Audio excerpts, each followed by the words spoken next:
ತೀರ್ಸೋದಕ್ಕೆ ಒಂದು easy way ಇದೆ. ನಿಮ್ಮ ಕಿಡ್ನಿನೇ ಮಾರ್ಬಿಡಿ. ಇವ್ರ ಹೆಸರು ರೋಷನ್.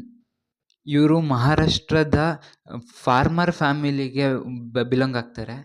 ಇವರು ಕೆಲವು ಜಮೀನ್ದಾರ್ ಕಡೆಯಿಂದ 1 ಲಕ್ಷ ರೂಪಾಯಿಯಷ್ಟು ಲೋನ್ ತಗೊಂಡಿದ್ರು. ಆ ದುಡ್ಡಿಂದ ಇವರು ಹಸುಗಳನ್ನ ಖರೀದಿಸಿದ್ರು. ಆದರೆ ಕೆಲವು ತಿಂಗಳ ಹಿಂದೆಯೇ ಹಸುಗಳೆಲ್ಲ ಸತ್ತೋಯ್ತು. ಮಳೆ ಕಾರಣದಿಂದ ಇವ್ರು ಹಾಕಿರೋ ಕ್ರಾಪ್ ಎಲ್ಲ ಹಾಳಾಯಿತು.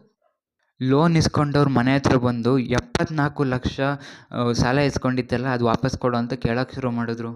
ಈಗ ನೀವು ಕೇಳ್ತೀರಾ, ಲೋನು ಬರೀ 1 ಲಕ್ಷ ಅಲ್ವಾ, 73 ಲಕ್ಷ ಹೆಂಗೆ ಆ್ಯಡ್ ಆನ್ ಆಯಿತು ಅಂತ. ಅದೇನಂದರೆ, ಜಮೀನ್ದಾರರು ಅವ್ನು ಇಸ್ಕೊಂಡಿರೋ ಸಾಲ ದಿನಕ್ಕೆ 10,000 ರೂಪಾಯಿ ಫೈನ್ ಹಾಗೆ ಬಡ್ಡಿ ಚಕ್ರಬಡ್ಡಿ ಎಲ್ಲ ಹಾಕಿ 73 ಲಕ್ಷನ ಇನ್ಕ್ರೀಸ್ ಮಾಡಿಕೊಂಡ್ರು. ಆದರೆ ಮಹಾರಾಷ್ಟ್ರದಲ್ಲಿ ಒಂದು ರೂಲ್ ಇದೆ. ಯಾರಾದರೂ ಅಗ್ರಿಕಲ್ಚರ್ ನಡೆಸ್ತಾ ಇರೋ ವ್ಯಕ್ತಿಗೆ ಲೋನ್ ಕೊಟ್ಟರೆ ನೀವು ಕೇವಲ 18% ಮಾತ್ರ ತಿಂಗಳಿಗೆ ಇನ್ಕ್ರೀಸ್ ಮಾಡಬೇಕು, ಅಂದರೆ ಇಂಟ್ರೆಸ್ಟ್ ಹಾಕಬೇಕು ಅಂತ. ಆದರೂ ಕೂಡ ಅದನ್ನು ತಲೆಗೆ ಹಾಕೊಂಡಲ್ಲೇ ಇವರು ದಿನಕ್ಕೆ 10,000 ರೂಪಾಯಿ ಫೈನ್ ಹಾಕ್ತಿದ್ರು.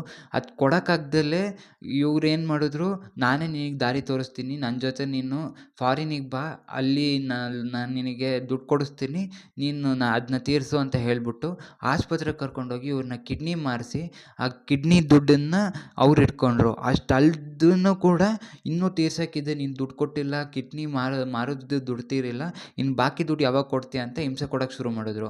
ಅದು ತಾಳಲಾರದೆ ಇವರು ಅವ್ರ ಮೇಲೆ FIR